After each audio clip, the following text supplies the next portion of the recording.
Hello everyone. Today I am going to discuss some basic concepts related to DC machine. So for discussing the basic concepts related to DC machine, I would like to elaborate certain explanation on the basis of this cross-sectional view of two-pole DC machine which is drawn. Now to begin with, question may come that why I have taken two pole DC machine, why not 4 or 6 or 8.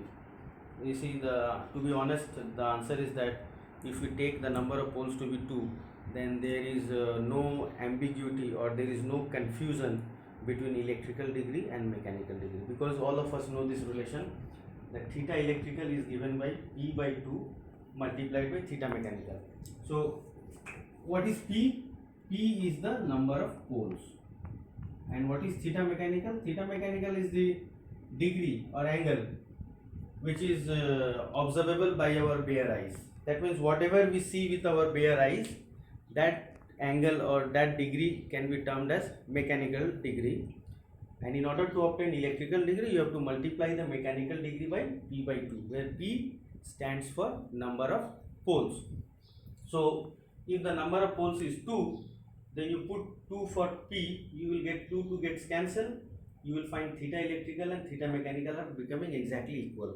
So that is one of the reason behind choosing the number of poles to be 2, so that there is no confusion between electrical and mechanical degree, since we are choosing the number of poles to be 2. Now what I want to say is that DC machine is actually a electromechanical energy conversion device. That means it can convert either electrical energy to mechanical energy or mechanical energy to electrical energy. So what we expect, that since it is converting some mechanical energy either at the input form or at the output form, you can find or you can think over that there has to be some rotating part, because it is involving electromechanical energy conversion. So if there is some mechanical energy, then we expect there has to be some motion. So that's why we can expect there has to be some rotating part in a DC machine. So the rotating part of the DC machine is known as rotor. This circle which is seen over here, is actually the rotating part of the DC machine. It is known as rotor. Now here it is appearing as circle because we are taking the cross-sectional view. That means we have imagined that we have cut the DC machine by a imaginary plane, and the plane is perpendicular to the shaft of the machine. So if you cut a DC machine by a plane, the plane being perpendicular to the shaft, then you will find that the cylinder has been replaced by a circle. Like this marker pen, it is cylindrical in structure. So if I cut it by a plane and the plane is perpendicular to the axis of this cylinder, you will see a circle from your front, because I am cutting by a plane which is perpendicular to the axis of this cylinder. So you will see a circle. The same thing is applied here. It is a cylindrical structure. It's a cylinder. That means a portion of the cylinder is protruding out of the board and another portion is at the back of the board. So if you cut by a plane, the plane is perpendicular to the axis of the cylinder, you will see a circle. So that's the thing. Now the question is that whether this cylinder is a solid cylinder or it is a laminated cylinder. So the answer is that it is a laminated cylinder. Laminated cylinder means that we will take up this kind of lamination which is made of some ferromagnetic material. This is usually called as armature core stamping. So this armature core stamping is having a thickness somewhere between 0.5 mm to 0.6 mm. So this is the thickness, the range of thickness 0.5 mm to 0.6 mm for this armature core stamping. Now these armature core stamping are placed one over another such that this portion is always aligned, this portion is always aligned. That means when we are placing this kind of armature core stamping one over another, we are going to place the armature core stamping one over another in such a way that these things are exactly aligned. So what is going to happen? A cylindrical structure will be developed, and that cylindrical structure is known as the armature core. Now this armature core is placed on a shaft. You see there is a hole at the center. So through this hole we can place a shaft. That is, it's a metallic rod. Shaft is nothing but a metallic rod. That metallic rod can be placed through this hole, and over that shaft you will be placing this kind of armature core stamping, several in number, one beside another, so that a cylindrical structure is developed. Because we are going to place this kind of lamination, let's say 1000 in number, one over another, so it will be giving you a geometric shape which is cylindrical in nature. Okay, and this thing is resting on a metallic rod which is known as shaft, and shaft is passing through the center. Now what is done, each armature core stamping is painted by a insulating paint like varnish on both the side. That means if this is your one single armature core stamping, it will be painted by a insulating paint. Let's say varnish is a insulating paint. So with varnish you will be painting on this side and also on the other side. So why it is done? If you paint by varnish on both the side of the armature core stamping, it will prohibit the circulation of eddy current from one armature core stamping to the another armature stamping. Because what happens, due to eddy current loss or due to changing magnetic field, there is a EMF induced in the armature core which is known as eddy EMF, and this circulates eddy current. Now this eddy current is actually, the path of the eddy current is normal to the lines of flux. That means what? If the magnetic lines of flux are like this, then the eddy current path will be normal or perpendicular to the magnetic lines of flux. This is the magnetic lines of flux, so eddy current will be normal or perpendicular to this magnetic lines of flux. So what is happening? We are placing this armature core stamping one over another. So when eddy current moves from one armature core stamping to the another armature core stamping, it is facing the insulation resistance, because each armature core stamping is being painted by a insulating paint which is known as varnish. So when eddy current moves from one stamping to the another stamping, it is facing the insulation resistance. So that further brings down the eddy current loss in the armature core. Now this part is the rotating part, so we should have said rotor, but you find that I am saying armature core. Actually what happens in case of DC machine, the armature winding is placed on the armature core. The armature winding is placed on the armature core, and since this thing is housing the armature winding, we call this to be your armature core. So the rotor of a DC machine is more popularly or frequently known by the name of armature or armature core. It is because the armature core or the armature is actually housing or accommodating the armature coils which are going to be placed over this. Now in this armature core stamping, this portion which is there for housing the armature conductors is known as slot, and this portion is known as teeth. So this portion is your teeth and this portion is your slot. Actually when we are placing this armature core stamping one over another, a cylindrical structure is developed, and on the surface of that cylindrical structure you can see that there is a rectangular groove.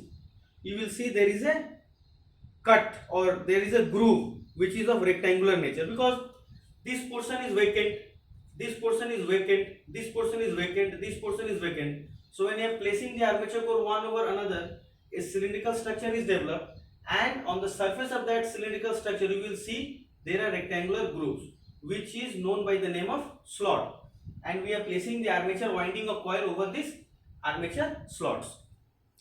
Now this was the thing about armature. What about this one? You see this part is known as the field pole. Now why field pole is needed?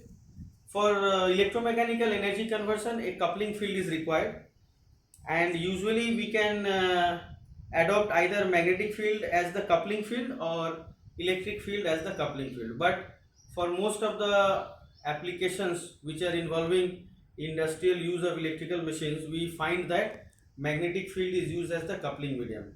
Although in some small electrical machines which are used in medical field application, small electrical machines which are used in medical field application, electric field can be used as the coupling medium.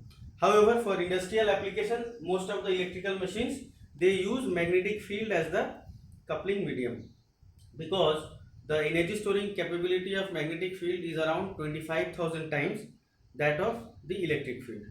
So for setting up the magnetic field, which will be acting as the coupling medium or the link between the electrical and mechanical system, what is needed? That we need to develop a magnetic field. Now in order to develop the magnetic field, we had got two options. We can use permanent magnet, or we can use a field system.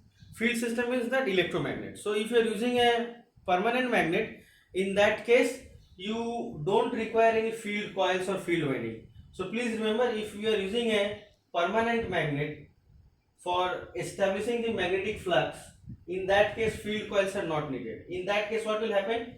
This field pole structure will be itself a permanent magnet. That means this field pole structure will be made of some permanent magnet. So this thing will be itself a permanent magnet. This structure will be of permanent magnet. This will be a permanent magnet in case if it is a permanent magnet DC machine. But if it is not permanent magnet DC machine, in that case you will find that we need to have some arrangement or mechanism for setting up the magnetic field, and that mechanism which establishes a magnetic field in the air gap is known by the name of field system. So what is field system? Field system is nothing but it is comprising of field pole and field winding. So this is my field pole and this is your field coils or field winding. Okay, now how field pole is made? Field pole is made by placing this field pole stamping one over another. You see, the thickness of field pole stamping is in the region of the thickness of field pole stamping is in the range of 1.5 mm to 1 mm. And if you go on placing this field pole stamping one over another, a structure will be formed which will look like this. So this thing can be formed by placing this kind of field pole stamping one over another. This will be formed. So now what happens that this field pole has got this demarcation, that this part of the field pole is known as pole face or pole shoe, and this part is known as pole body or pole core. So this part is your pole body, pole core, this part is pole body, pole core, and this part is your pole face or pole shoe. Now usually what is done, these field poles are bolted or riveted with the yoke. This part is yoke, this portion is known as yoke, this portion is known as yoke, this is yoke, this is also yoke. So this is yoke portion, and with the yoke portion we are bolting the field poles, one on this side, another on this side, because it is having number of poles too. If it is a 4-pole machine, in that case this kind of field pole will be 4 in number, one on this side, another on this, one over here, another over here. Now how we decide that what will be the angle between the field poles? That thing is governed by this equation, theta electrical equals to P by 2 theta mechanical. So between any two adjacent poles there has to be an electrical degree of 180 degree. Between any two adjacent pole, adjacent pole means two poles one after another, consecutive poles, there has to be an electrical degree of 180. So if it is a 4-pole machine, so what is the value of P? P is 4, and between any two adjacent poles theta electrical has to be 180. So 180 equals to 4 by 2 into theta mechanical. You will find it is coming as 90 degree. So the distance between any two consecutive poles, how much arc or what should be the angular distance, what should be the angular distance between two consecutive poles is governed by this relation, theta electrical equals to P by 2 theta mechanical. Depending on the number of poles you will calculate theta mechanical, but theta electrical should be always 180 degree as far as the angular distance between two adjacent poles is concerned. Over here these are the two adjacent poles, so what is the angle between them? These are the two adjacent poles, the angle between them is 180 degree. So you put here 180 degree, you put P equal to 2, you will get theta mechanical also as 180 degree. Likewise we can calculate for 4 pole, that there will be pole over here, there will be pole over here, then here, then here. Because in that case you put P equal to 4, you will get theta mechanical as 90 degree. Now the thing is that why this kind of shape is given to the field pole. This peculiar shape is given because it ensures that more lines of flux is entering the armature core. You see, if this would have been straight, like this, if this would have been straight, in that case less portion of the armature would be under the influence of this pole face. But if the pole face is like this, if the shape of the pole face is like this, then it ensures that maximum portion of the armature is encountering the magnetic lines of flux which is leaving this pole face. And the same applies for this pole face, that this kind of pole face shape, this kind of shape of the pole face makes sure that maximum lines of flux is passing through the armature core. But then question arises that this could have been straight, why this thing is getting narrower here? You see, it is wide at this point, it is wider at this point, but it is getting narrow over here. So why this thing is made narrow? Why not make this thing entire uniform? So this thing is made narrow. Why this thing is made narrow? So as to make sure that the length of the field coil is smaller. Because if this thing is narrow, then you require less length in order to make one turn. If this thing is wider, then for making one turn you require more wire, or you require longer length of the wire. But if this thing is made narrow, in that case the length of the wire which is needed will be slightly smaller in length. So smaller in length means what? Resistance of the field coil is less, so the field copper loss or the I square loss in the field winding is going to get reduced. So this is one reason for making this kind of peculiar shape. Another thing is that you see here, I have only shown how many turns of the field coil here. Please count with me. Field winding is going from behind and it is coming to the front, and again it is going behind. So this is one turn. Again it is going from behind and coming to the front. So how many turns I have completed? 2 turns. Once more, field winding is going from behind and it is coming to the front. Then again it is going from behind and coming to the front. So I am making only 2 turns. But in a actual DC machine, do not expect that the number of field turns will be 2. Never.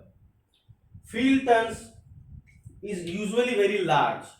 Why it is large? Because what's the formula of MMF? Number of turns into current.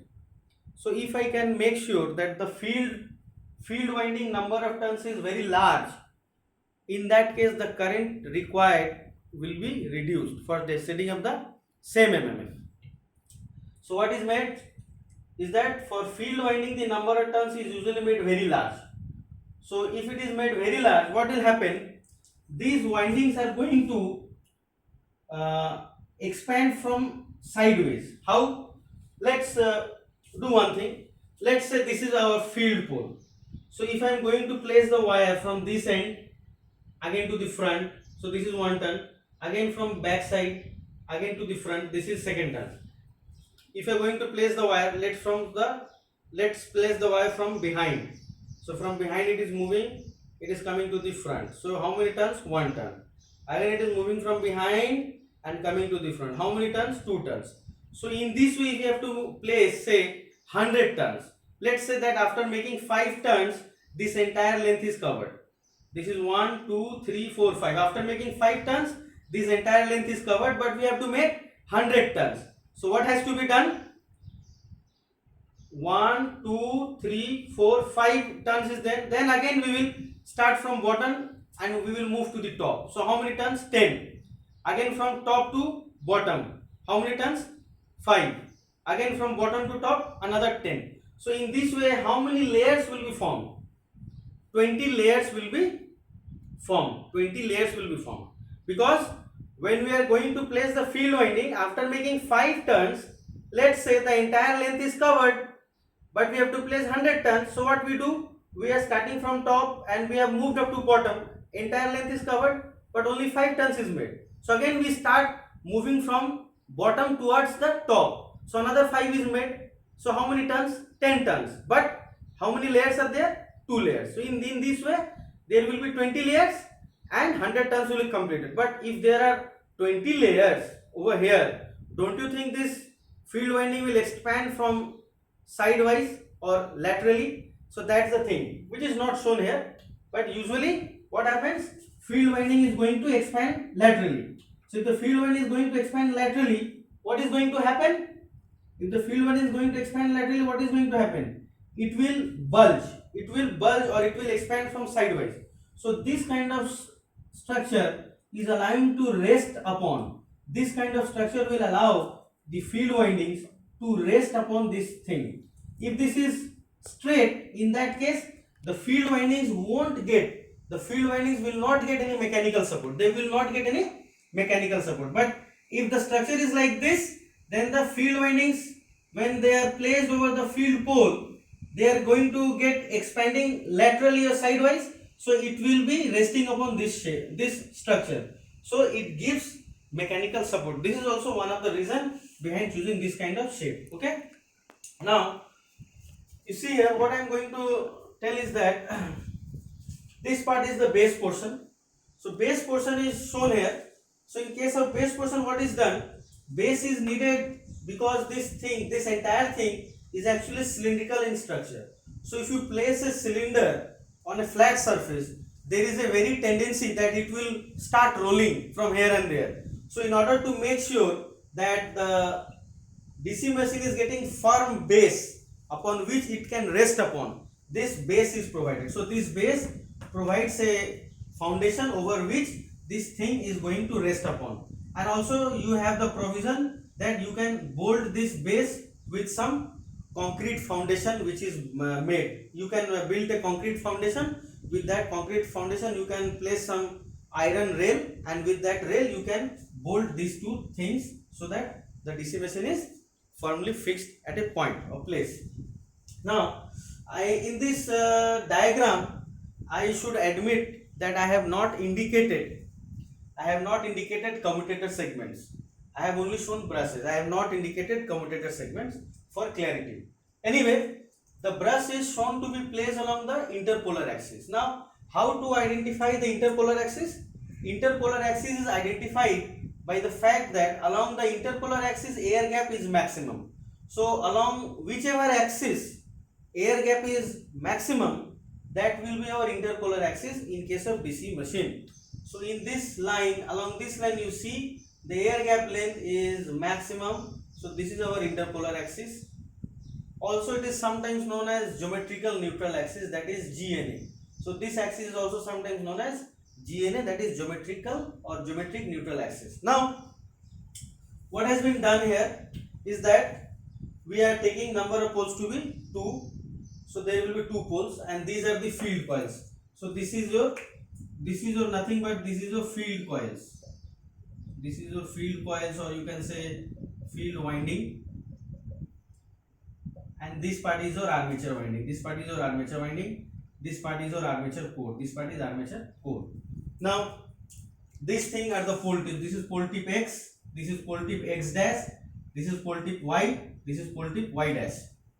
Now, this field winding is usually energized by some voltage source, DC voltage source, so that direct current flows through the field winding. Because what is our purpose? Our purpose is to create a magnetic field. So we are creating the magnetic field with the help of field system. Field system comprises of field pole and field winding. So field pole is that ferromagnetic structure upon which you are wounding the field windings or field coils. And what we have to do? We have to circulate a current through the field coils. So say if we circulate a current, usually we give DC voltage source. DC voltage source is connected across the field coil so that it carries direct current. That means the direction of the current carried by the field coils is not going to change. That means this cross and dot will not change for field winding. Field winding, cross and dot will not change because field winding is carrying direct current and direct current direction does not changes. So this cross and dot will remain same. Now let's say we have connected some voltage source. So if this is our voltage source, so this is positive terminal, this is negative terminal. Let's say This is negative, this is positive terminal. So current will leave the positive terminal, so current is entering here. So from behind, you can compare with this, field winding is going from behind, so current is entering this portion, it is coming from behind and it will be in this direction in the front portion. So current will be in this direction. Okay, now what I have not shown but I should have, but due to space constraint I have not shown, is that this kind of field pole we need another. That means this kind of structure will be there one more in number, because you see in a, what should I say, that the number of poles in a DC machine cannot be odd, it will be always even. Even means the number of poles will be either 2 or 4 or 6 or 8. This is in tune with that fact that magnetic monopoles do not exist. That means if there is a north pole, there has to be a corresponding south pole, or if there is a south pole, there has to be a north pole. So whenever number of poles occurs, it occurs in pair, north pole, south pole. So that's why the number of poles in a DC machine will be always even, either 2, 4, 6, 8, like that. Now if the number of poles are even, so if this is this kind of structure, this kind of field pole cannot be 1 in number, it has to be either 2 in number or 4 in number or 6 in number, because if it is 2 in number, then one pole will be north pole, another pole will be south pole. Now what has to be done? We need to make sure that the field winding over this pole, let's say if it is north pole or south pole, and field winding over another pole, they will be connected in series. If they are connected in series, then we make sure that current is same, and we always keep the number of turns. And let's say here the number of turns of the field winding is Nf and current carried is If. So what is this here? This is your field MMF. This thing is your field MMF. This thing is your field MMF. Field magnetomotive force. So field winding MMF. So what is done? The number of turns, if on this pole is Nf, then for the corresponding another pole, north or south pole, the number of turns will be also Nf. But in order to make sure that both of them they are carrying the same current If, we will connect the winding over this pole and winding over another pole which is not shown here or drawn here. They will be connected in series, so that same current flows and MMF is same for both north pole and south pole. Okay. Now if you apply that right hand grip rule, you will be able to figure out that this is north pole and this is south pole. Cross means what? Current is entering into the board. Dot means it is leaving the board. So you do one thing, you imagine that your right hand, even if you are a left-handed person, I should say that you have to use your right hand, because it may happen that if a person is left-handed person, he might unconsciously use his left hand, but that will yield your that will give you wrong result. So right hand means you have to use your right hand only. So the right hand 4 fingers, these 4 fingers of the right hand, you have to make sure that the nails of the 4 fingers are always directed in the direction of current. So cross means current is entering the board and from the back of the board it is coming out through this. So your nails of the 4 fingers should enter the board and it should come out. So this thumb, when you are going to perform this exercise, that you are guiding your 4 fingers of the right hand nail, you are guiding the 4 fingers of the right hand, keeping sure that the nails are in the direction of current. The thumb will give you the direction of magnetic lines of flux. So the thumb is going to give you the direction of magnetic lines of flux. So magnetic lines of flux are directed in this direction. Now please remember that outside the magnet the direction of lines of flux is from north to south, but inside the magnet it is from south to north. So you see here, this entire thing is going to get magnetized. So this will be our north pole and this will be our south pole. So this is our south pole and this is our north pole. So lines of flux is leaving the north pole and it is entering the south pole. And inside the magnet, you look here, inside the magnet direction of lines of flux is from south to north. Inside the magnet, south to north, and outside the magnet, north to south. That means this part is taken to be the outside the magnet portion. This part is not belonging to this geometric shape, because you see there is a air gap, na? What you see? There is a air gap between this armature and field poles. Now this air gap is kept very small as mechanically it is possible. Why? Because we always try to maintain very small air gap between the stator and rotor as far as mechanically it is possible, because of one simple reason, that if air gap is longer in length, then it will give more reluctance to the magnetic lines of flux, and that will require higher mmf. So what happens, if air gap is longer, then you require higher value of mmf, that is magnetomotive force, in order to create the same flux. However, if air gap is minimized, of course we have to make sure that there is no fouling between the stator and rotor. Air gap has to be minimum, but also a small clearance has to be given so that the rotor is able to rotate. It is not going to get fouled or get to collide with the stator. So very small air gap is kept such that it is mechanically possible to rotate it, but always we try to maintain the air gap very small, so that what happens, reluctance offered to the magnetic lines of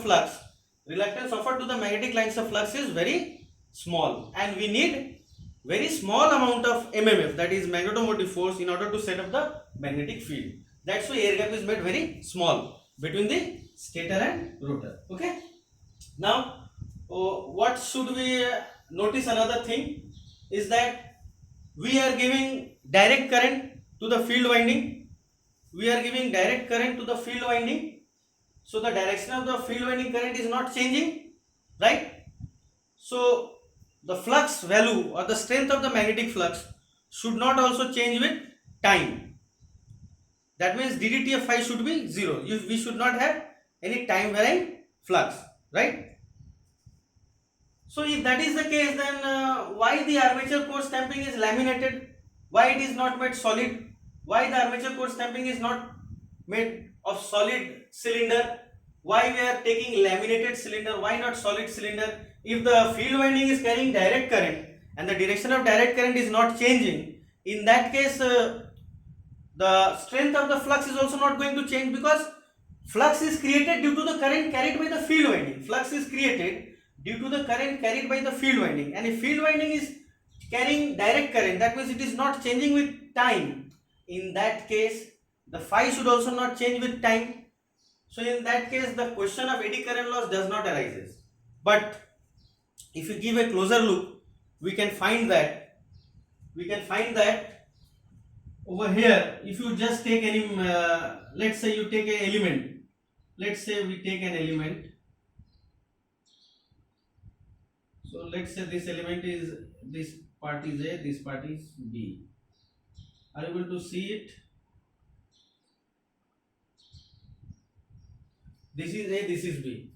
Now let's assume that the direction of rotation is, say, clockwise, and let us assume it is working as a generator. Let's say it is working as a generator. So if it is working as generator, in that case we can make sure that there will be a prime mover, and that prime mover is going to be mechanically coupled with the shaft of the DC generator.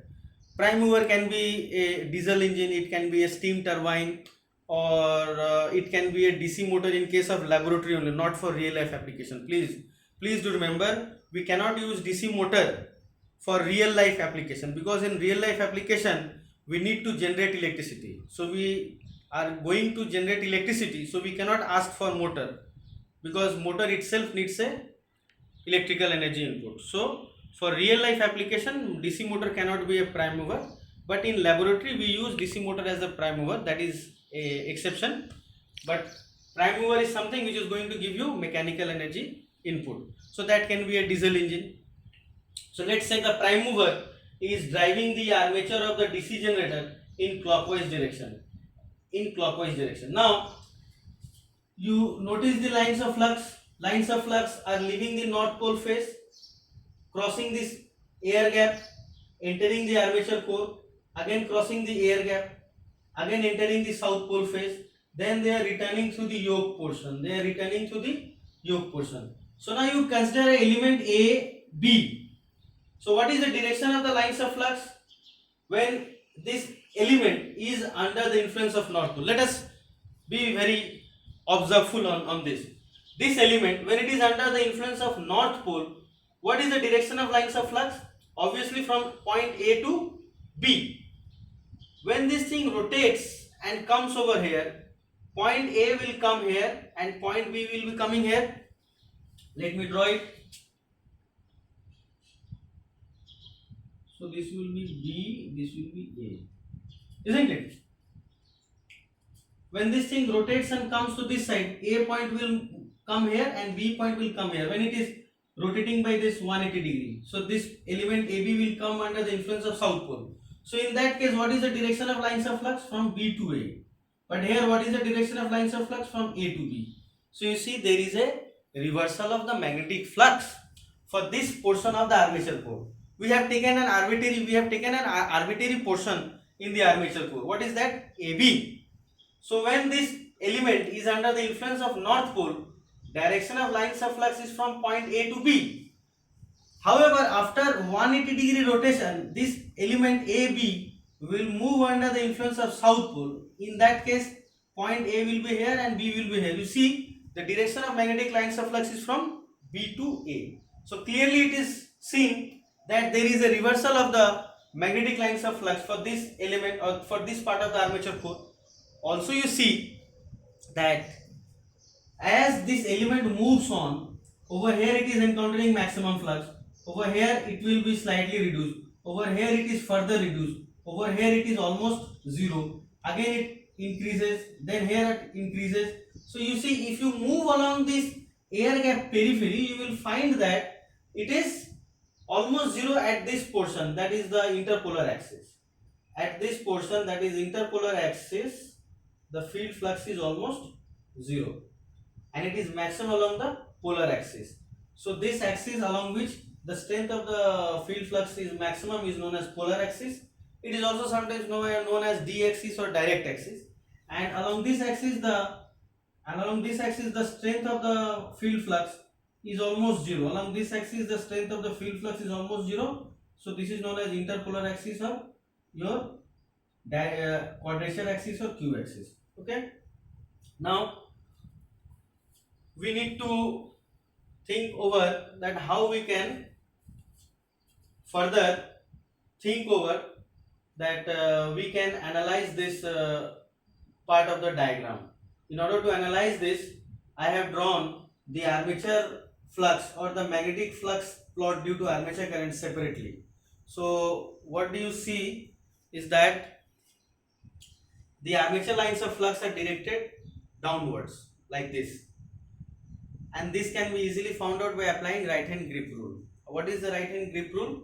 Right hand grip rule is that you imagine that this armature conductor, you are grabbing this conductor with your right hand. So how you have to grab with your right hand? When you are going to grab this conductor with your right hand, make sure that the direction of the current and your right hand thumb are in the same line. That means cross means what? Cross means current is entering into the board. Cross means current is entering into the board. So my thumb will be also directed into the board, and I am grabbing the conductor with my right hand, and I am going to curl this forefinger. So this will give me the direction of lines of flux for the armature. Okay. So you see that the armature flux is perpendicular to the field flux. What is the orientation of the field flux? Field flux orientation is like this. In this case it is horizontal, and armature flux orientation is like this, it is vertical. So there is an angle of 90 degree between field flux and armature flux. Now please don't think or form an impression. Please do not form an impression that field flux will be horizontal and armature flux will be vertical. It's not like that. If say I have placed the north pole and south pole over here, say the north pole was placed over here and south pole was placed over here. In that case, the field flux would have been vertical and armature flux would have been horizontal. So in this particular case, it turns out to be horizontal and vertical. That's why I am saying it. But what I want to conclude is that the field flux and armature flux, they will be directed at an angle of 90 degree. If field flux is like this, armature flux is like this. Now you see, if you look closer at the magnetic lines of flux of the armature, you find that the magnetic lines of flux are directed in this direction. Now inside the magnet, what is the direction of lines of flux? Inside the magnet, it is from south pole to north pole. So this is my south, this is my north pole, because inside the magnet the lines of flux are directed from south to north. Outside it is from north to south. So outside north to south, inside south to north. So this armature core will actually turn into a magnet the moment armature winding starts carrying current. The moment armature winding starts carrying current, this armature core will turn into a magnet, and the south and north pole for this armature core can be found out by plotting the magnetic lines of flux due to armature current. By right hand grip rule, you can apply right hand grip rule, and you can find and plot the magnetic lines of flux due to armature current. You will find this is south pole, this is north pole. Now you can make a small check of what? You can check whether Lentz's law is valid or not. See, Lentz's law says that effect opposes the cause by which it is produced. That means effect opposes the cause producing it. Effect opposes the cause producing it. So what is here happening? The prime mover is rotating the armature. In which direction? Clockwise direction.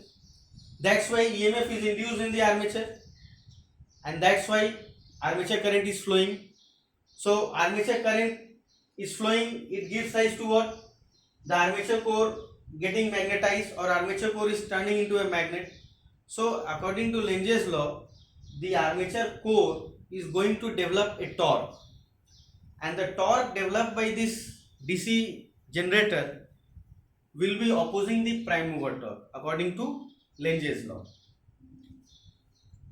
See here, south pole is formed here, north pole is formed here. So if south pole is formed here, let me put the cross and dot so that it is convenient over here. Let's say this is cross, cross, cross, cross, cross. This is a dot, dot, dot, dot. So this cross dot I have just replicated here, nothing else. Whatever cross dot was shown here, that is shown over here. So now what I want to say is that south pole is formed here due to armature current. So this is my south pole and this is my north pole. So this south pole which is formed on the armature core is going to get attracted by the north pole developed on the field pole. This is my north pole. This is my south pole. This is 6 dash. This conductor is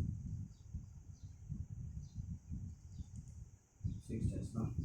So what do you see here? That south pole is developed here on the armature core and north pole is developed here on the armature core. So this north will be repelled by this north pole, and at the same time this south pole will be attracted by this north pole. So it is going to create a electromagnetic torque in anti-clockwise direction, which is opposite to the direction of the prime mover torque.